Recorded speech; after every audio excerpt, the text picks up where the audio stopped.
ঢাকা থেকে আমাদের ছোট্ট একটা ট্রিপ, লক্ষ্য সিলেট। আমরা 4 জন বন্ধু, আমি, ভিকি, প্রত্যয় আর আমার বড় ভাই নাইম। রাত 11টায় বাস ছাড়ার কথা। Location Sayedabad bus terminal. বাসের নাম আল মোবারকা পরিবহন, নন এসি সিট, ভাড়া প্রতিজন 500 টাকা। কিন্তু রাস্তা তো রাস্তা, বাস ছাড়া 12টা 45 মিনিটে 1 ঘন্টা বেশি দেরি।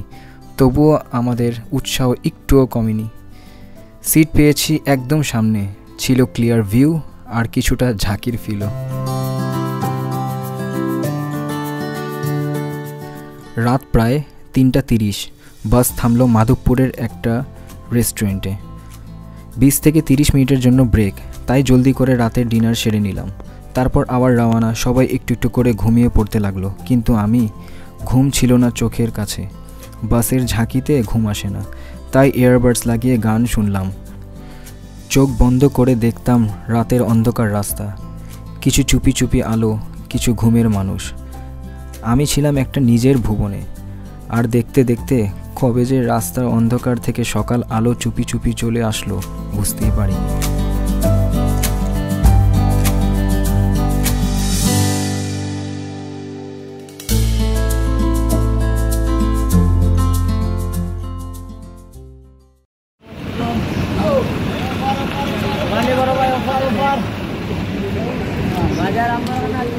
কদমতলী বাস স্ট্যান্ডে মাত্র এসে পৌঁছালাম আমরা সবাই।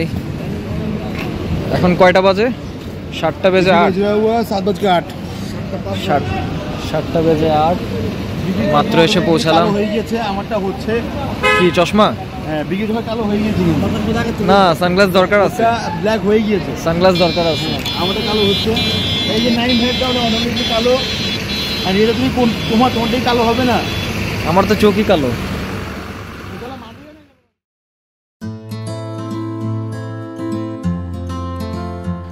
কদমতলী বাস স্ট্যান্ড থেকে অটোরিকশা নিয়ে চলে আসলাম মাজার রোড। কিন্তু সমস্যা হলো, একটাও মন মতো হোটেল পাচ্ছিলাম না। যারগুলো ছিল বেশিরভাগই বুকড। টানা 2 ঘন্টা খোঁজাখুঁজির পর মাজার রোড থেকে একটু দূরে আম্বরখানা রোডের পাশে পেলাম একটা হোটেল। হোটেলটির নাম হোটেল ব্রিটানিয়া। হোটেলটা ছিল খুব সুন্দর, পরিষ্কার আর সার্ভিসও ছিল অনেক ভালো। আমরা ছিলাম 7 তলায়, রুম নাম্বার 703।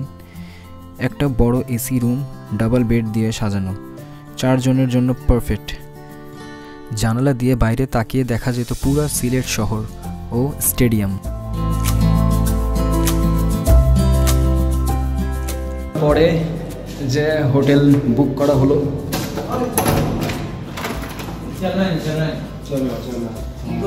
মোটামুটি ভালোই আছে।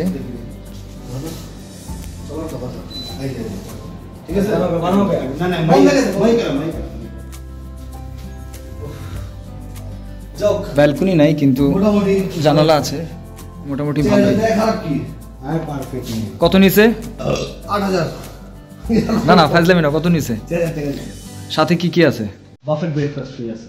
ফাইন, ওটা আমি পরিচয় করে দিচ্ছি স্যার। ওকে। হোটেল ব্রিটানিয়ার যে রুমে আমরা ছিলাম সেটা ছিল একটা special double bed AC room, 4 জনের জন্য পারফেক্ট সেটআপ। রুম রেন্ট রাখা হলো 4000 টাকা একদিনের জন্য। তার সাথে ছিল কমপ্লিমেন্টারি বাফেট ব্রেকফাস্ট, যেটা আমাদের ছিল একটা এক্সট্রা বোনাসের মতো। কমফোর্টেবল রুম, ভালো সার্ভিস, আর এই বাজেটে বাফেট। আমার বন্ধু ভিকি হোটেলে ওঠার সাথে সাথেই ব্রেকফাস্ট অর্ডার করে ফেললো 4টা ভুনা খিচুড়ি।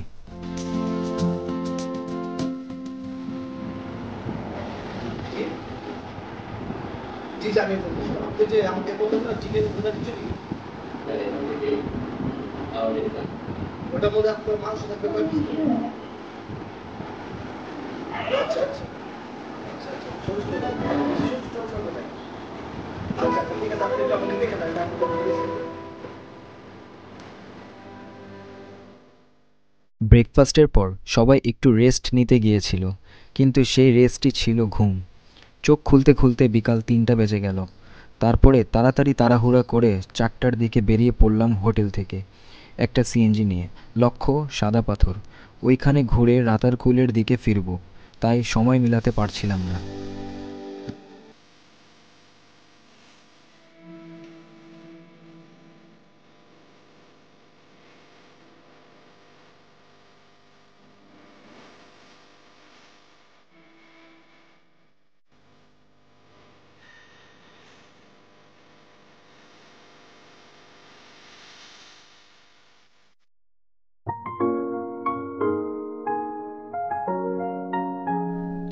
সাদা পাথরের পথে যাওয়ার পথে সিএনজি থামলো এক চা বাগানের সামনে, মাত্র 10 মিনিটের জন্য।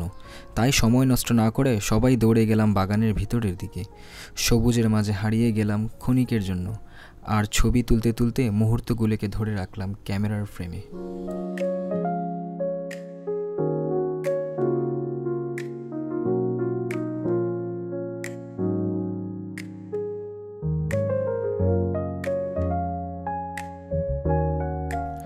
চা বাগান থেকে আবার সিএনজি করে রওনা দিলাম রাতারগুল ঘাটের দিকে।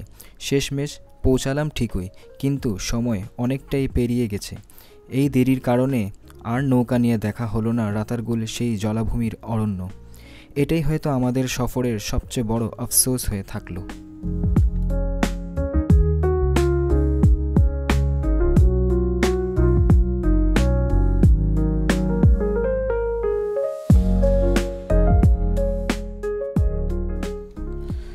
তাই আর দেরি না করে হালকা মন খারাপ নিয়েই আবার সিএনজি করে রওনা দিলাম সাদা পাথরের দিকে। ভাবছিলাম ওখানে গিয়ে হয়তো মুছে যাবে এই আফসোসটা, কিন্তু সেখানে যেতে যেতেও সন্ধ্যা হয়ে গেল।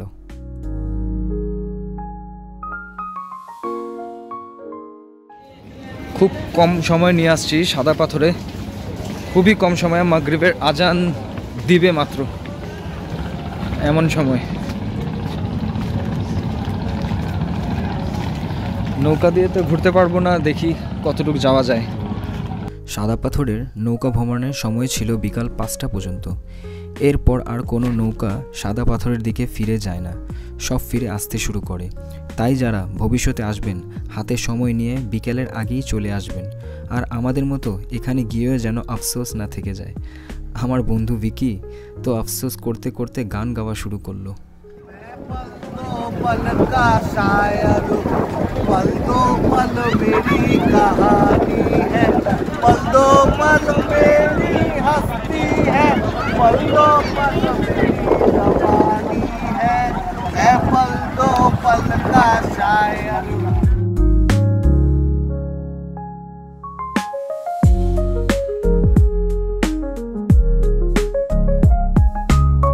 দুপুরের খাবারটাও আমরা সেখানেই সন্ধ্যাবেলা বসে খেলাম। খাবারে ছিল ভাত, হাঁসের মাংস, সাথে কয়েক রকমের ভর্তা ও ডাল। আজকে দ্বিতীয় দিন, বের হলাম আগুন পাহাড় দেখতে।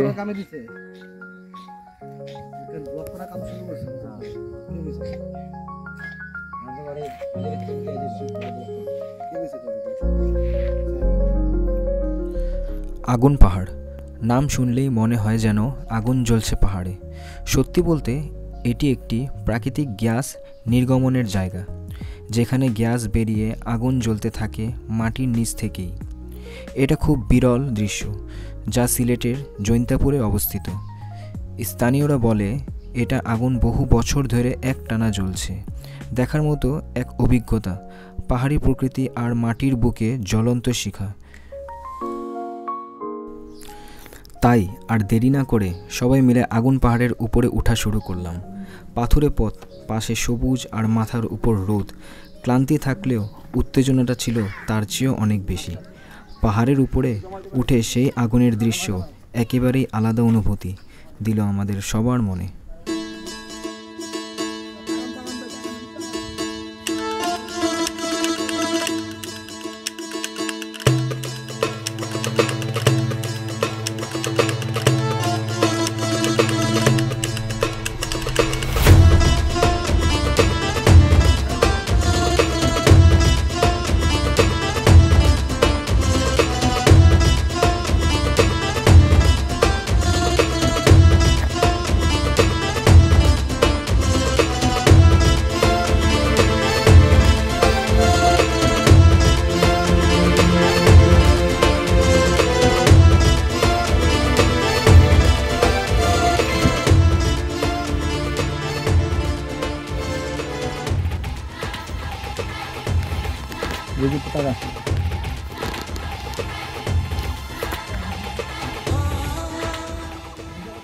ভালো লাগতেছে? সেই সেই দেখো আবার আগুন না লেগে যায় পায়ে। না না লাগবে না।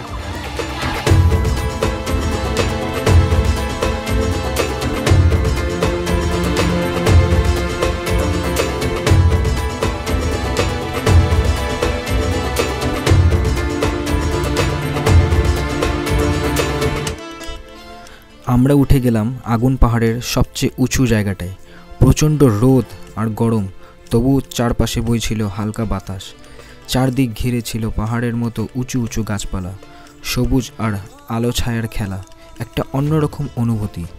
ওই উঁচু স্থান থেকে নিচের প্রকৃতি যেন আরও বিস্তৃত আর প্রাণবন্ত মনে হচ্ছিল।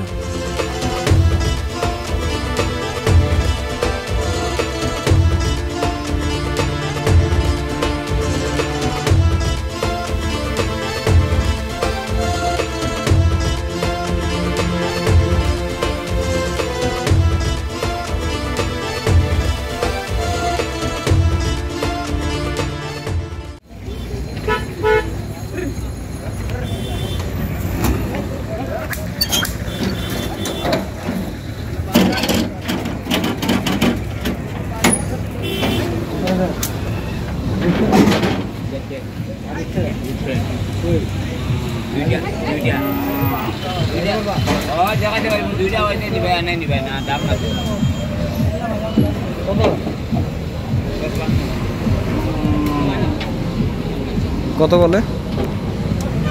55। 55 গরু না, গরুর দাম আরো কম, দাম 55।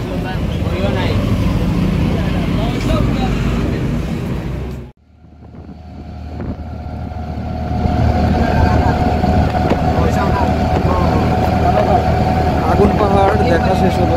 আগুন পাহাড় দেখার পর থেকে এখন এখান থেকে চললাম লালাখাল। যেতে যেতে রাস্তার মধ্যে গরুর হাট দেখা গেল। গরুর হাটে ঘুরলাম, দেখলাম।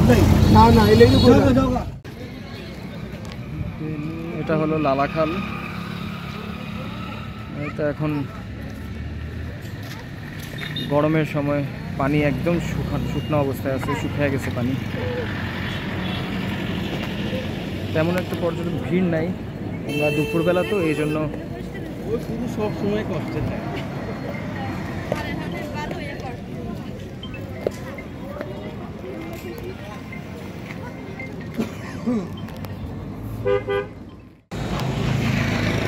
আপনি কি সিএনজি চালাতে পারেন? না, পাই না, শিখতেছি। হ্যাঁ, শিখতেছি। জমা কত করে রাখেন সিএনজি? জমা হলো 800 টাকা। 800 টাকা? খ্যাপ মারছেন সকাল থেকে? খ্যাপ খুব মারছেন? এই প্রথম। এই প্রথম?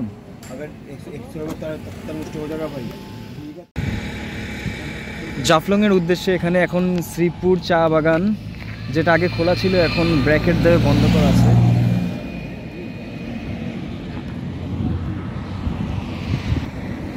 প্রচণ্ড রোদ, প্রচণ্ড গরম।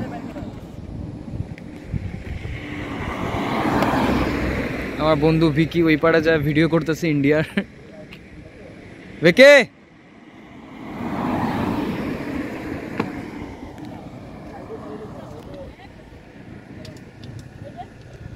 আলহামদুলিল্লাহ, অনেক সুন্দর লাগলো চা বাগান দেখে। অনেক সৌন্দর্য, প্রকৃতির রূপ, ভালো লাগে দেখে। আপনারাও আসেন চা বাগানে, সিলেটের চা বাগান দেখে যান, ভালো লাগবে। ইনশাল্লাহ আসবেন। Connected with us. শ্রীপুর চা বাগান।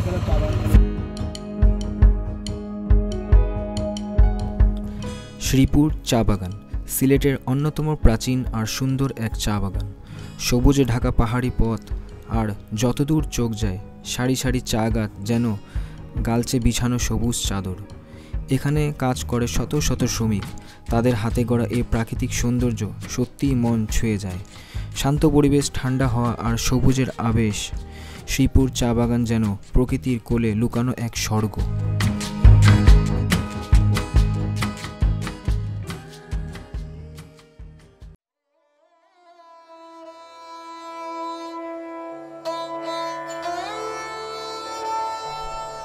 আমরা এসে পৌঁছালাম তামাবিল সীমান্তে, বাংলাদেশ ও ভারতের মিলনস্থলে।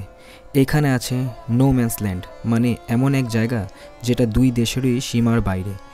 এখানে দাঁড়িয়ে একদিকে বাংলাদেশ প্রাকৃতিক সৌন্দর্য আর অন্যদিকে দেখা মেলে ভারতের ডাউকি পাহাড়ি অঞ্চল।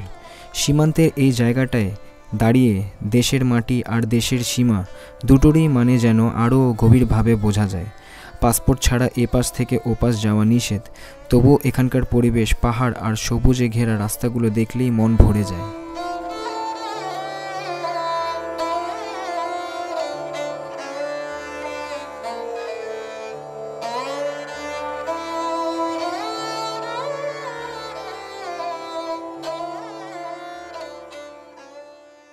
আসসালামু আলাইকুম।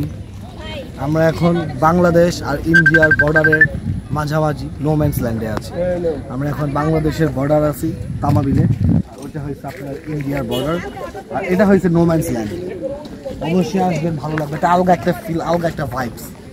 আমরা যে ইন্ডিয়ারে আর কি আমরা মুভিতে দেখি, ওই ইন্ডিয়া আর কি আমরা লাইভ দেখতেছি। জাস্ট ডিস্টেন্স 10 থেকে 15 কদমের।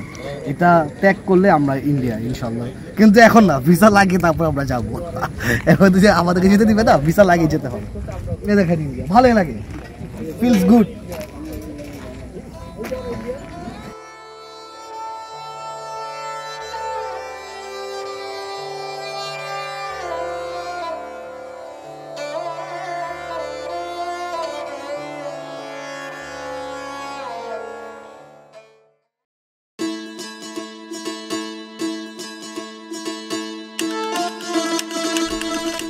শেষ গন্তব্য হিসেবে আমরা পৌঁছে গেলাম জাফলং। নদী, পাহাড় আর পাথরের রাজ্য জাফলং প্রকৃতির এক অসাধারণ উপহার। এখানে পৌঁছাতে হয় অনেকটা উঁচু সিঁড়ি বেয়ে। নামা যেমন সহজ, তেমনি ওঠা ঠিক ততটাই কষ্টকর। তবুও কষ্ট ভুলে যায় যখন চোখের সামনে ভেসে ওঠে স্বচ্ছ পানি নদী আর দূরে মেঘে ঢাকা খাসিয়া পাহাড়। সাদা পাথরের নিচে নদীর স্বচ্ছ জল, আর ওপারে ভারতের মেঘালয়। এক মিলনস্থল, যেন এক স্বপ্নের জায়গা। পর্যটকরা এখানে আসে প্রাকৃতিক সৌন্দর্য আর প্রশান্তির খোঁজে, আর আমরাও ঠিক তাই খুঁজতে এসেছিলাম।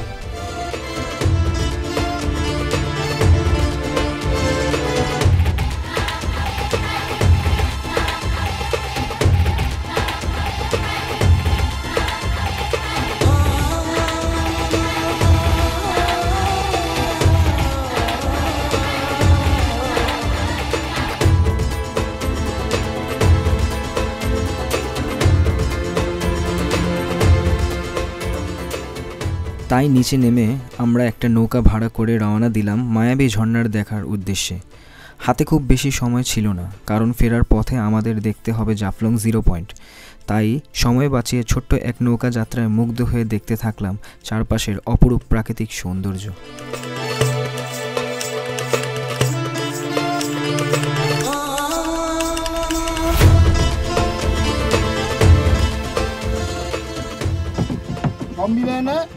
মামা, আপনারা ওখানে অটো দিয়ে আপনারা দিন ওই জায়গায় আপনারা দেরি করেন, ওই জায়গায় দিন দেরি করেন না কেন? ওই অর্ডার ভাড়াকে দিব, অটো আমি দিব। ওটা তো কইলাম, দেরি গেলে বলুন। এর জন্য মামা আপনি কইছেন আলু পাইবেন না, ওই জায়গায় আলু ছবি তুলেন। ওইটা হলো 0 পয়েন্ট সামনে। এটা হলো কত দিচ্ছি? এখানে পানি কম মামা, এখন নদী পানি হাঁটি যাবে।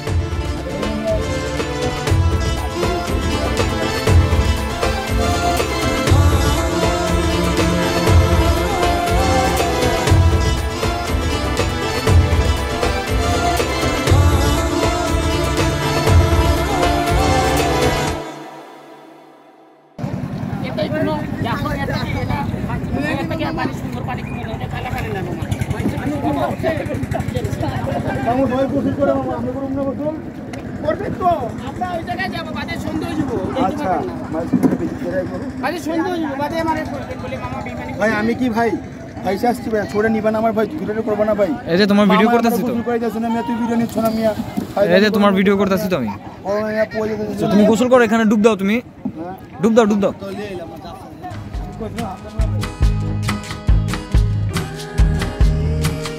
জাফলংয়ের এক লুকান্ত রত্ন মায়াবী ঝর্ণা। ছোট্ট নৌকা ভ্রমণের শেষে আমরা পৌঁছাই এই মনমুগ্ধকর ঝর্ণার সামনে। পাহাড় বেয়ে নেমে আসা ঠান্ডা পানির ধারা, চারপাশে পাথর, গাছপালা আর নিস্তব্ধ প্রকৃতি, সব মিলিয়ে এক স্বপ্নময় পরিবেশ। ঝর্ণার জলে পা ডুবিয়ে যেন এক অন্যরকম প্রশান্তিক অনুভব হয়। নামেই মায়াবী, কারণ এই ঝর্ণা প্রকৃতির এক জাদুর মতো, যার সৌন্দর্য চোখ না দেখলে বিশ্বাসই করা যায় না। শেষমেশ নৌকা করে পৌঁছালাম জাফলং 0 পয়েন্ট। সন্ধ্যা নামতে শুরু করেছে। নদীর ওপারে ভারতের পাহাড় ঘেরা দৃশ্য যেন এক চিত্রকর্ম। এতটা পথ পাড়ি দিয়ে এসে জলের মধ্যে নেমে একটু গা ভিজিয়ে নেওয়ার ইচ্ছা সবারই ছিল, কিন্তু সূর্য ঢলে পড়ায় এবার আর গা ভেজানো সম্ভব হলো না। তবুও মনটা ভরে গেল এই অসাধারণ সৌন্দর্যে। জাফলং যে শুধু পর্যটক কেন্দ্র নয়, এটি অনুভূতির নাম। নদী, পাথর, পাহাড় আর প্রকৃতির মেলবন্ধনে এই স্থান আমাদের সফরের অন্যতম স্মরণীয় গন্তব্য হয়ে থাকল। ফেরার পথে হাইওয়ে রোডে চলতে চলতে হঠাৎ সিএনজি থামিয়ে খেলাম সিলেটের বিখ্যাত 7 রঙের চা। রঙে যেমন মনমুগ্ধকর, স্বাদেও তেমন অসাধারণ।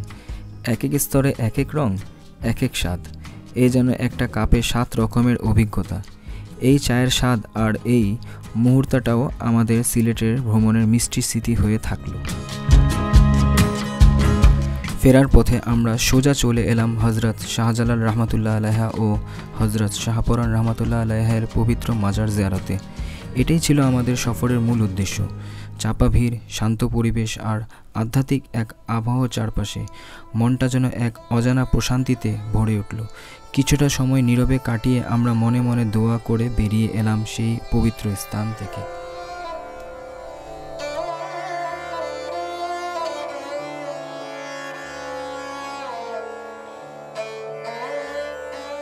মাজার শরীফ থেকে বেরিয়ে এসে আমরা আবার সেই পরিচিত আল মোবারকা পরিবহনে বাসে উঠে পড়লাম। এবার গন্তব্য ঢাকা। একটা ক্লান্তি মিশ্রিত তৃপ্তি সবার চোখে মুখে। স্মৃতিতে ভরপুর দুদিনের এই ছোট্ট সফর যেন হৃদয়ে গেঁথে থাকবে বহুদিন। সিলেটের সবুজ প্রকৃতি, পাহাড়, ঝর্ণা, চা বাগান আর আধ্যাত্মিক পরিবেশ সব মিলিয়ে মনে হচ্ছে শহরের ব্যস্ত জীবনের মাঝে একটা টুকরো প্রশান্তি খুঁজে পেলাম আমরা। এই ছিল আমাদের সিলেট ভ্রমণের গল্প। আপনাদের ভালো লাগলে অবশ্যই লাইক, কমেন্ট আর সাবস্ক্রাইব করে পাশে থাকবেন। নতুন কোনো ভ্রমণের গল্প নিয়ে আবার দেখা হবে। ততদিন পর্যন্ত ভালো থাকবেন, সুস্থ থাকবেন। আল্লাহ হাফেজ।